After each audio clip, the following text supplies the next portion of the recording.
The NFL draft, the number 9 selection, the Houston Oilers, the Carolina Panthers.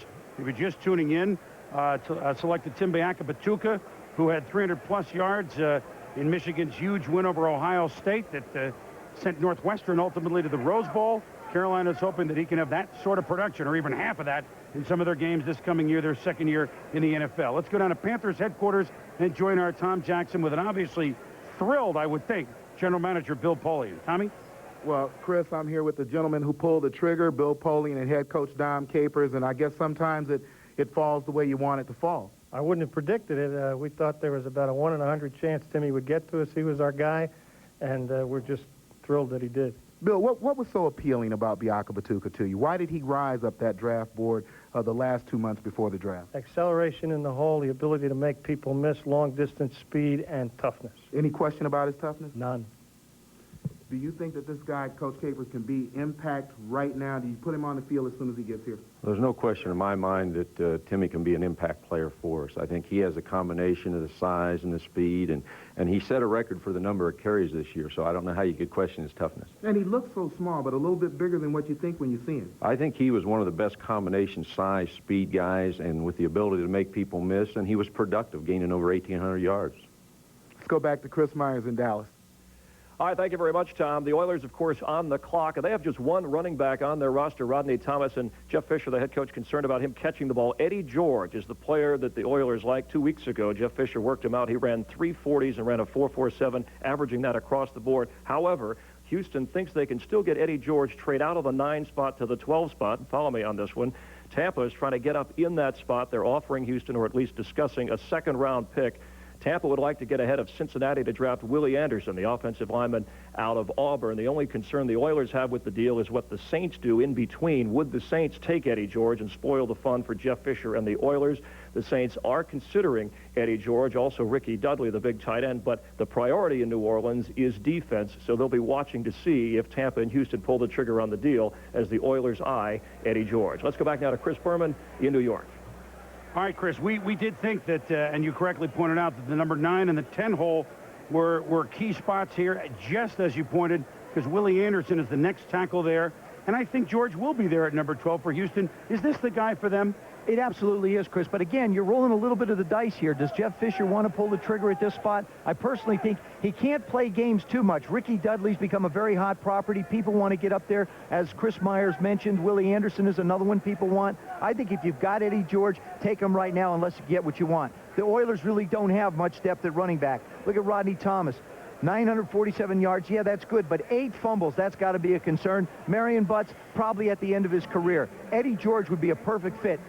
That's a one-back offense that they're running down there. They took a great young quarterback in Steve McNair last year who showed terrific promise and has had a wonderful offseason working with Jerry Rome. I think Jerry Rome can take not only a young quarterback, but take a young running back and build a very solid future offensively for that Houston Oilers ball club. For the Houston Oilers, and an aside, Mel, last year, with all the questions about where they were going, and they still don't know, by the way, and the commissioner will talk with them later. It could be the Tennessee Tuxedos in Nashville or Memphis temporarily for a couple of years.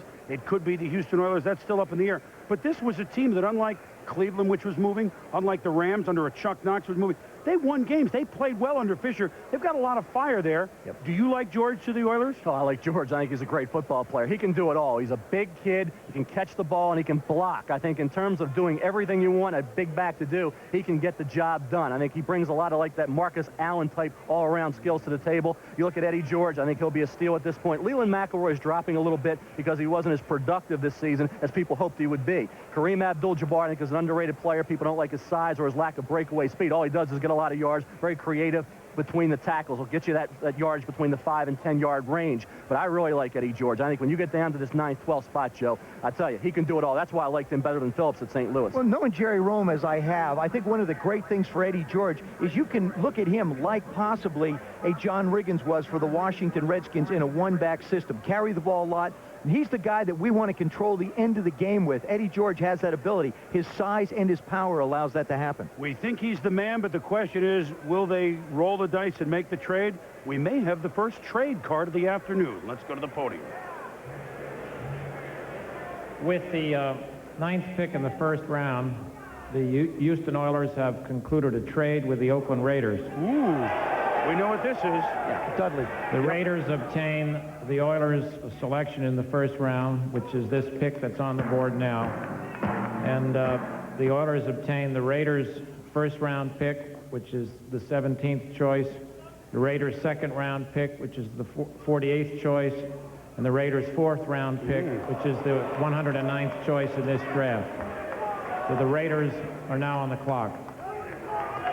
Well, the pick is on the clock, and it's not going to be there too long. You don't make a trade and then think about it. No. It's just going to be the tight end. There's no question about that. That's what we talked about, Boomer. You know, Ricky Dudley's become a very hot property. A lot of people wanted him. Oakland wanted him worse than anything. You can tell what Oakland gave up to go get him.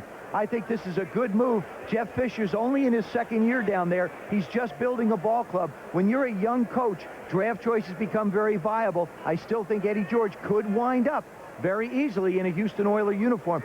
Don't rule out any trades after this yet. Well, Al Davis certainly remembers the glory years of the Raiders when they had some of the best tight ends in the business, like the Ghosts, like Dave Casper, like Raymond Chester, and like in the 80s, Todd Christensen, who caught just a boatload of passes. They have not had those level players at that position for a while. They're hoping that Dudley is that man, so we may shift one Buckeye, Eddie George, temporarily for another Buckeye, Ricky Dudley. With the choice just obtained, the Oakland Raiders select Ricky Dudley, tight end, Ohio State. The Cincinnati Bengals are now on the clock.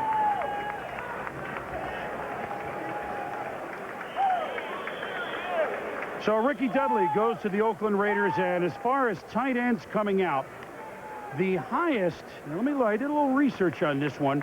The highest that a tight end has ever been, last year Kyle Brady went 9 right in this spot to the Jets. The highest that a tight end has ever gone since the common draft in 1967 was number 7. Junior Miller in 1980 to Atlanta. Ken McAfee, number 7, 1978 to San Francisco. Kellen Winslow went 13th in 79. Russ Francis went 16th in 75 to the New England Patriots. So with Ricky Dudley going this side, this is a high spot for this position.